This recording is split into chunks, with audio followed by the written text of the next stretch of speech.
Good evening. This is the News Tonight, your daily roundup of all that has happened across India and the world. I'm Ishan Russell, and tonight we focus on the political crisis in Bihar. We saw a lot of action today and the ramifications of that. We'll be discussing with Vinod Sharma, political editor of the Hindustan Times, a little later in the bulletin. But first up, the headlines we're tracking right now. Jitan Ram Manjhi quits as Bihar Chief Minister before Assembly trust vote. Nitish accuses BJP of muddying political waters in the state. He is to be sworn in as Chief Minister again on Sunday. Two more arrests today over leak of classified documents from the Petroleum Ministry. 7 nabbed in all. Documents relating to coal and power also recovered from the accused indicate a deeper espionage. Markets end their 7-day winning streak after a surge of 4.4%, loses 231 points today. Weekend factor ahead of budget week seen as weighing on sentiment. And Ukraine ceasefire on the edge as violence continues. UK slams Russia, agrees to support NATO's peace effort.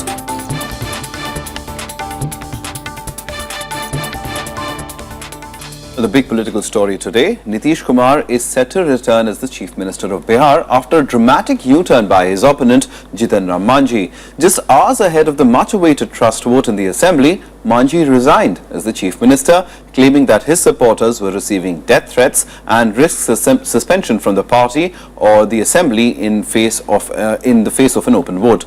Now, taking cue, Nitish Kumar met the governor just a few hours ago and staked claim to form the government. He will now take oath on the 22nd of February, just 8 months after stepping down from the Chief Minister's post. आज की परिस्थिति में दोहराया है और महामहिम राज्यपाल महोदय ने हम लोगों के दावे को स्वीकार किया और सरकार बनाने के लिए उन्होंने आमंत्रित किया है। आपकी जानकारी के लिए 22 फरवरी रविवार को शाम 5 बजे शपथ ग्रहण होगा। Nitish Kumar described his decision to quit office last year as a mistake. Apologizing to the people of the state, Nitish said he was ready to lead from the front. Now, Nitish's remark came after Jitan Ram Manjhi quit as the Chief Minister of the state just before the trust vote in the Assembly. Here's how all the drama unfolded today. मैं फिर सार्वजनिक तौर पर अपने किए की गलती स्वीकार करता हूं और पूरे बिहार वासियों से मैं क्षमा मांगता हूं कि भाई मुझसे गलती हुई, माफ कर दीजिए। अब हम फिर कभी इस तरह के भावना में आकर कोई काम नहीं करेंगे। मैं इतना लोगों को आश्वस्त करना चाहता हूं। Hours after Jitan Ram Manjhi blinked and submitted his resignation as the Chief Minister of Bihar, his one-time mentor and predecessor Nitish Kumar came up with this apology. चारों तरफ बिहार में जो कुछ भी हो रहा था, इसके चलते भारतीय जनता पार्टी की छीछा लेदर हो रही थी, लेकिन फिर भी उनके मन में जो अहंकार है वो हम लोगों को तोड़ना चाहते थे, कमजोर करना चाहते थे। सारे अनैतिक कार्यों को उन लोगों ने प्रमोट किया और आज तो खुलकर कह दिया बहुमत का जुगाड़, ये जो संसदीय प्रणाली है उसके साथ एक क्रूर मजाक किया। The apology came after a morning of high drama in Bihar. Hours ahead of a crucial trust vote that he was likely to lose, Jitan Ram Manjhi met the governor and submitted his resignation. Despite the BJP's support, Manjhi did not have the numbers to win the trust vote after JDU and its allies like the RJD and Congress rallied behind Nitish Kumar. कुछ जो विधायक यहाँ पर आए, उन्होंने कहा कि हम अपना जमीन बेच करके काम नहीं करना चाहते, 2-2 करोड़ रुपया तक के और सीट की जहां से चाहेंगे वहां से सीट देंगे और मंत्री बनावेंगे। इस प्रकार का लोभ दे करके उन लोगों को एक तरह से हॉर्स ट्रेडिंग किया गया। हम समझे कि इन सब बातों से उबरने का एक ही उपाय है कि हम इस्तीफा दे दें बहुमत रहते भर में भी, और यही हमने किया है। Manjhi was asked to step aside to allow Nitish Kumar's return as Chief Minister last month as the party campaigns for the Bihar election due later this year. When Manjhi did not oblige, he was expelled by the party. He sought a trust vote but quit abruptly when it was clear that he would not win. Bureau Report, Rajya Sabha TV. And we're joined by Vinod Sharma, political editor of the Hindustan Times, to help us understand the crisis in Bihar. Is it over? Is there going to be stability? I mean, with the elections around the corner, you will expect more rhetoric to come through on this particular issue. But Nitish Kumar, Vinod sir, speaking a lot like Arvind Kejriwal, arrogance, apology, the words being used over there, and also about Jitan Ram Manji has been able to capture that Mahadalit vote that he's been trying to do all along. No, may I say one thing that, having known Nitish Kumar for many years, and I have always held, and this is, I'm making a point which other people may argue and may not agree, but Nitish Kumar is one of the finest finished products of the social justice movement. He is a very, very prakhar vakta, He's a guy who talks sense when he gets into oratorical skills, And here's a guy who's very, very, very strongly rooted ideologically. And it's not easy for a sitting chief minister to quit his post, and make somebody else the chief minister in his place. It's not also easy for a sitting chief minister to break a robust alliance with a political party which is now in power, on ideological grounds. Yes, of course, people may say that you sustained yourself in railway minister when a whole lot of other things happened in Gujarat. Right. Yes, of course, there is an accountability element there. But politics is about the art of the possible, and it's also it entails a degree of risk. People who take risk in politics succeed eventually. I do not know what is in store for Nitish Kumar in the October elections in Bihar. But for the time being, I personally believe that he's proved his point. Jitan Ram Manji, who was his creation, did not have the numbers in the house. Jitan Ram Manji's sole agenda was to emerge as a leader of the Mahadalits. Now one has to see whether the Mahadalit concept, which was bequeathed to the Bihar politics in recent years by Nitish, right, to put up a social alliance against Lalu Yadav, essentially, who is now on his side, whether those Mahadalits will remain with him. But that's something one has to have a sense of clairvoyance to be able to judge that. Right.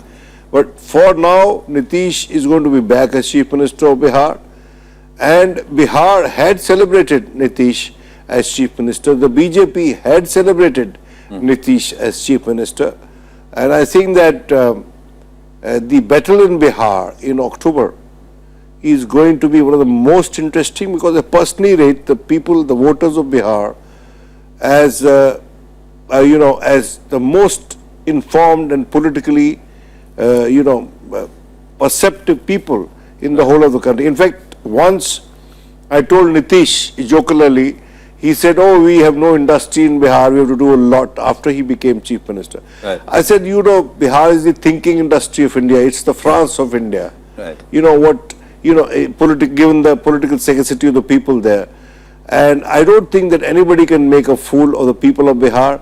The JP movement arose from the terrain of Bihar, political terrain of Bihar, and it brought about a change which was radical. Right. Yes, it didn't last, that's another matter. But a whole lot of people who are doing active politics today, both in the BJP and in the Janata Dal and across the opposition spectrum, and when I say opposition spectrum, I mean entire Congress spectrum, they are the children of the JP movement. Right. And today what you are witnessing is a face-off between that progeny of JP. All right, Vinod Sharma, do stay on. You mentioned the BJP, and we'll talk about the BJP, and we'll get your comments on that as well. Because after staying behind the political scenes as the drama unfolded in Bihar over the past several days, the BJP came to the forefront, issuing a whip to its MLAs to support Manji in the assembly. The party claimed it took the decision to protect the dignity of a Mahadalit. But most political watchers believe that the BJP was privy to Manji's decision to tender his resignation. The question now that emerges is whether the BJP's actions will help it widen its base in Bihar. दूसरे लोगों से एक तरह से गालियां हमको दी जाने लगी कि ये जो शेड्यूल कास्ट के लोग हैं, ये जो महादलित के लोग हैं, ये लोग आक्रमण्य होता है, ये सुशासन नहीं चला सकता, विकास का काम नहीं कर सकता. Soon after submitting his resignation, Jitan Ram Manjhi played the victim in the political game in Bihar, but in the process, he also gave weight to claims that the BJP was behind all his actions. So far, the BJP had called the fight between Manjhi and Nitish Kumar the JDU's internal matter. But terming Manjhi a messiah of the Mahadalits, the party came out openly in his support. It's clear that neither the BJP nor Manjhi were confident of winning the floor test, so the drama was scripted for the assembly polls that are 6 months away. आज नीतीश कुमार जी के पास महादलित समाज का vote नहीं है। कहते हैं ना, कृष्ण है लेकिन कृष्ण की सेना नहीं है। तो वो अगर ये सोच रहे हैं कि पूरी जो सेना है, जिस वोट पर वो इतराते थे, वो वोट आज उनके खिलाफ हो गया है, तो भारतीय जनता पार्टी ने तय किया कि हम जीतन राम मांझी को सपोर्ट करेंगे, क्योंकि महादलित समाज को उन्होंने बनाया, तो फिर हटाया क्यों? हटाने में क्यों? उनके सारे वही मंत्री थे जो नीतीश कुमार जी ने नाम दिए। उनके मंत्री उनका बात नहीं सुनते थे, महादलित कह के अपमान करते थे। तो बीजेपी साथ रही, हम न्याय के साथ खड़े हैं और उस समाज के साथ भी खड़े हैं। By coining the term Mahadalit, Nitish had created a new social equation in Bihar. Now he is accused of being against the same group that he created. अनावश्यक जातीय कार्ड खेलने से कोई फायदा नहीं होता है। ये महादलित शब्द का इजाद भी मेरा ही किया हुआ है और हम समाज के सभी तबकों के प्रति कमिटेड है। BJP tasted success in Bihar when it came together with Ramvilas Paswan and Upendra Kushwaha during the Lok Sabha polls. But the alliance between Nitish, Lalu and the Congress could have posed problems for the party. No wonder it was looking for a new vote bank. Political drama in Bihar has unfolded according to BJP's script and plan till now. BJP leaders are hoping by supporting Manjhi, they have created a new social equation in the state which is going to help them in state assembly elections. With cameraman Sudhashu Bhushan, this is Shyam Sundar for Rajya Sabha TV, Delhi. And in the studio, we have Vinod Sharma, political editor of the Hindustan Times, to help us understand. As far as the BJP is concerned, sir, I mean, the fact that Manjhi had the support of the BJP, the tacit support, now today it became the open support of the BJP. But in terms of it's the central politics also a little bit of play over here. The entire opposition, the RJD, the JDU, the Congress rallying together against the BJP. The battle lines seem to be drawn like that now. No, first of all, may I say that, I'm not quite sure, I may be wrong eventually, but I'm making an intelligent guess. You see, the BJP's plinth of support in Bihar is largely the forward caste, the right. Thakurs, the Bhumiyars and the Brahmins. And when Ramvilas Paswan, who, if I may venture to say, is a forward caste amongst Dalits, if we go by the Mahadalit concept, when he tied up with the BJP in Bihar, there were murmurs of protest, which weren't just hushed up, but they were pretty articulate murmurs of protest.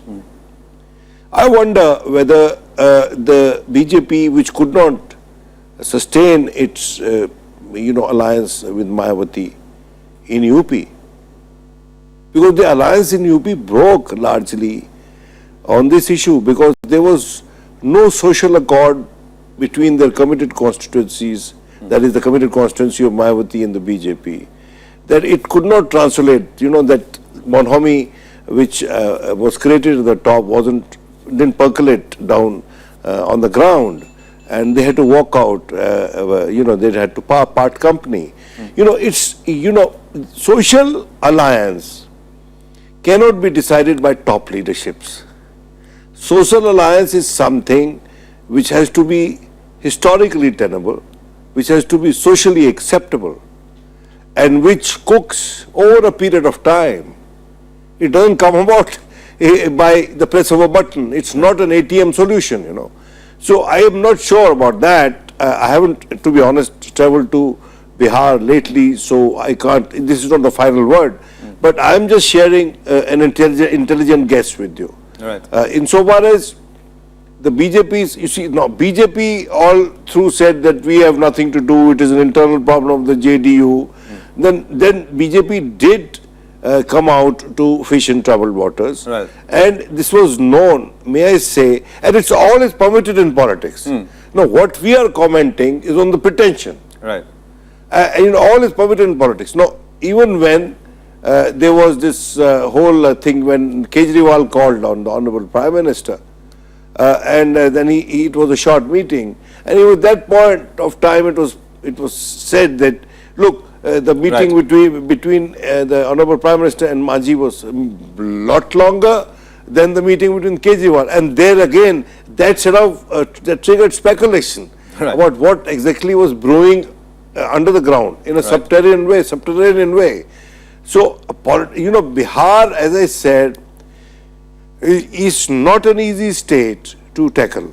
Bihar is a very, very sensitive, very well-informed state where the voter, even if you speak to a rickshawala, you go to Bihar and get down to the station and ask the rickshawala to take you to your hotel where you booked.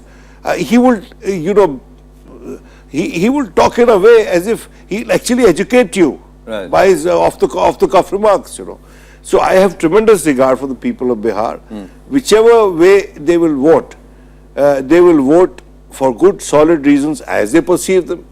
And, sitting in Delhi, I don't think we can give a judgment or, presuppose their wisdom.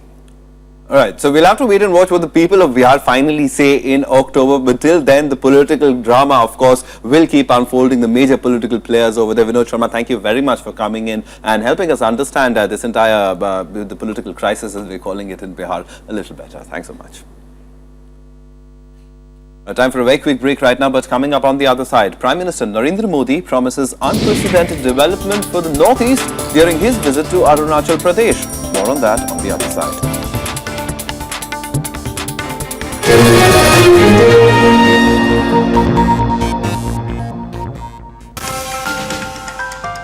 In the Maths Factor, we travel through time and space and see how maths has evolved and how it is a part of the world around us. Join us on Rajya Sabha television. Watch the Maths Factor every Sunday at 8 a.m.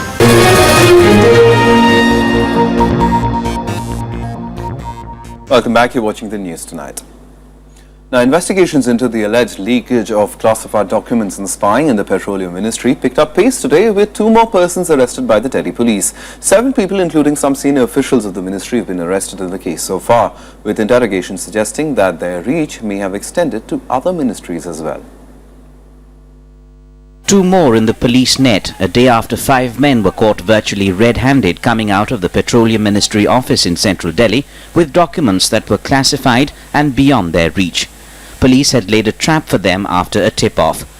A Delhi court sent 4 of them to police custody till the 23rd of this month for questioning. The other 3 have been sent to jail. जो हमारी अभी तक की तफ्तीश है उससे ये नज़र आता है कि चंद व्यक्ति इस प्रकार से डॉक्यूमेंट्स को नाजायज़ तरीके से चोरी किया करते थे। चोरी करने के बाद वो उनको फॉर मनी सर्टन इंडिविजुअल्स को दिया करते थे। इंडिविजुअल्स तक तो हमें नॉलेज है, अब इंडिविजुअल से बात करके जो है हमें पता चलेगा कि ये इनका क्या यूज होता था। 5 of the supposed spies were taken to the ministry's offices today, the rooms they had accessed using duplicate keys.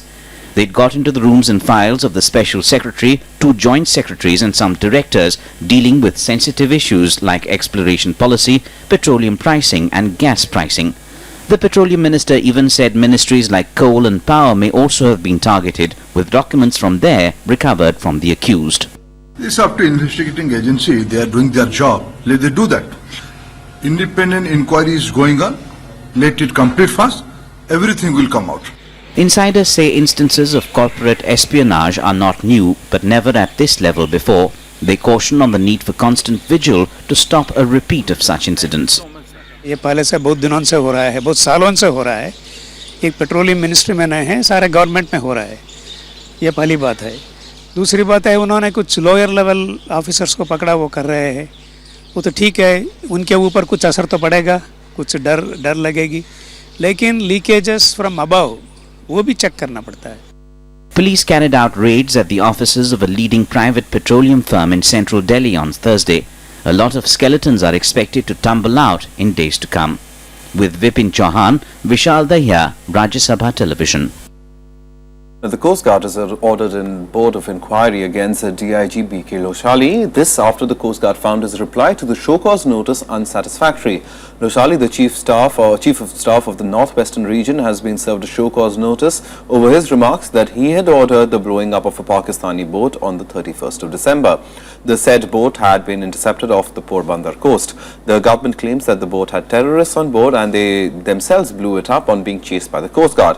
In fact, the Coast Guard circulated a CD of the December 31 operation to back their claim that the boat was blown up by the Pakistani occupants itself. Prime Minister Narendra Modi visited Arunachal Pradesh today, his first trip to the frontier state as Prime Minister to participate in its 29th statehood day. Modi promised new power projects and railway connectivity to the northeast, assuring that the region would witness huge progress in the next 5 years as compared to the last 28. The Prime Minister also flagged off the first train connecting the frontier state with Delhi. The Nahargun-Delhi Weekly Express will complete the 2,100-kilometer long journey in 38 hours. Modi also laid the foundation stone for a 132-kilowatt power transmission and distribution system project and also unveiled the Itanagar water supply project. मुझे विश्वास है कि पिछले 28 साल में आपने जितनी प्रगति की है उससे अनेक गुना प्रगति आने वाले 5 साल में आप कर पाएंगे, ये मैं आपको विश्वास दिलाता हूं. Later in the day, the Prime Minister also visited Jharkhand and inaugurated a new railway line from Hazaribagh to Kodarma. Modi inaugurated the station and flagged off the train. The project was started 16 years ago and this will be the first stage of the Hazaribagh-Kodarma Ranchi railway line. Atal ji की सरकार में अटल जी ने खुद ने आकर के जिस योजना का आरंभ करना तय किया था, आज उस योजना को पुनरावृत्ति के समय मुझे आने का अवसर मिला और रेल पटरी पर चलने लग गई. मैं समझता हूं उससे बड़ी कोई धन्य पल नहीं हो सकती. News from the stock markets now, and logging its first drop in 8 days, the benchmark Sensex today slipped by 231 points. Traders explained the fall, saying it was an overbought position following huge positions built up on optimism over the forthcoming budget and hopes of faster reforms. Shares of Reliance Industries witnessed selling pressure, falling over 3% after one of its staffers was detained by the police yesterday in connection with the alleged official document theft in the oil ministry. The BSE Sensex opened lower and finally settled at a loss of 231 points at 29,231. The 50-share Nifty moved down by 62 points to finish at 8,834. Despite today's fall, both the key indices posted a gain on the weekly basis though.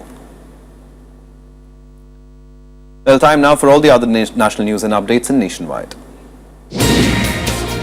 The Union government has rejected Nobel laureate Amartya Sen's contention that it does not want him to continue as Nalanda University Chancellor. It says that there was no attempt to curtail Sen's tenure and claims that it is yet to receive the approved minutes of the governing board of the university. Earlier, Sen had withdrawn his candidature for a second term, blaming the absence of government approval for delay in nod from the visitor, President Pranab Mukherjee. In a letter, Sen had announced that he was opting out of a second term, despite the governing board unanimously voting to elect him on the 13th of January. 2 policemen were injured in a pressure bomb blast by Naxals in Chhattisgarh today. The blast occurred when security personnel were carrying out a combing operation. Reinforcements were rushed to the spot and the injured policemen were admitted to hospital for further treatment. The railways have decided to videograph passengers of trains running on sensitive routes at the time of boarding as part of strengthening security measures. Railways will also set up Commando Training Centre to provide specialised training to RPF personnel to be deployed in trains passing through Maoist-affected areas. After 3 days of enthusiastic bidding, Prime Minister Narendra Modi's pinstripe monogram suit was sold for a whopping 4.31 crore rupees. The bid was placed just minutes before the process ended. The money collected from this auction of the suit and 454 other gifts items of the Prime Minister will go to the Clean Ganga project. Well, on to our special series on expectations from the budget this year, and the Ministry of Roads and Highways has put forward a call for greater financial freedom to be able to implement the government's ambitious road construction targets, which could translate into higher road taxes for the user. Overcoming massive backlogs in output is also a big concern. Rajya has this report.